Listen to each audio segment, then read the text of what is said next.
प्रदीप महादेवराव शेंडे, माजी उपसरपंच टाकरखेडा संभू। महाराष्ट्र शासनाच्या निर्णयानुसार महाराष्ट्र राज्याचे महसूल मंत्री आदरणीय बावनकुळे साहेब यांच्या निर्देशानुसार हा जनसंवाद कार्यक्रम इथं आयोजित केलेला आहे। मी गावाच्या समस्येकरिता या ठिकाणी आलो असताना प्रत्येक विभागामध्ये जाऊन कोणत्याच प्रकारचे मला समाधानकारक उत्तर मिळालेले नाही। माझी समस्या जल जीवन मिशन मधून 50,000 लिटरच्या टाक्या पूर्ण तालुक्यामध्ये झालेल्या आहे, परंतु अजूनपर्यंत या महाराष्ट्र जीवन प्राधिकरणने अजूनपर्यंत पाईपलाईन टाकलेली नाही।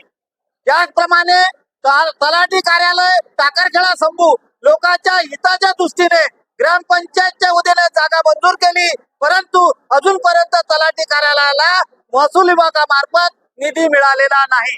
नंतर 3 निराधार लोकांचे अजूनपर्यंत पैसे मिळालेले नाहीत आणि कृषी विभागाकरते शेतकरी जिवंत असून त्याला मयत दाखवलेले आहे, अजूनपर्यंत त्याला पैसे मिळालेले नाहीत।